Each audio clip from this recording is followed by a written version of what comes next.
प्लासी का युद्ध 1757 ईस्वी में रॉबर्ट क्लाइव ने बंगाल के नवाब के खिलाफ षड्यंत्र रचकर उसके प्रधान सेनापति के साथ एक गुप्त समझौता किया। 23 जून 1757 को प्लासी के मैदान में हुए इस युद्ध में क्लाइव के पास मात्र 3000 जवान थे, जबकि नवाब की सेना में 50,000 सैनिक थे।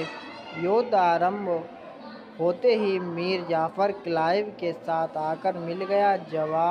नवाब को पकड़कर उसे मार दिया गया। प्लासी के इस युद्ध के दूरगामी परिणाम हुए। अंग्रेजों को इस युद्ध में व्यापारिक राजनीतिक शक्ति के रूप में परिणत कर दिया गया और अंग्रेजों के पैर भारत में जमा दिए गए तथा भारत में ब्रिटिश साम्राज्य की आधारशिला पड़ी।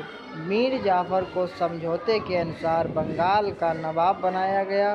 अंग्रेजों ने बंगाल के शासन में दखलंदाजी आरंभ कर दी। मीर जाफर अंग्रेजों की कठपुतली बनकर रह गया। अगर ये मीर जाफर ना चाहता तो मीर जाफर ने अगर गद्दारी ना की होती तो शायद अंग्रेज भारत पर शासन नहीं कर पाते।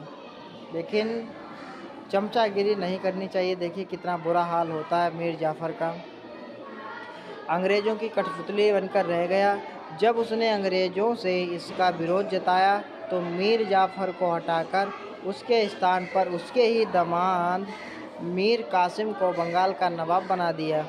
मीर कासिम कुशल, कठोर तथा योग्य शासक था।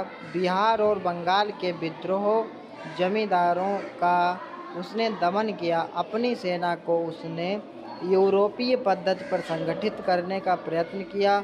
उसने बंदूक बनाने की व्यवस्था बनाई। मीर कासिम ने अपनी राजधानी मुर्शिदाबाद के स्थान पर मुंगेर को बनाया।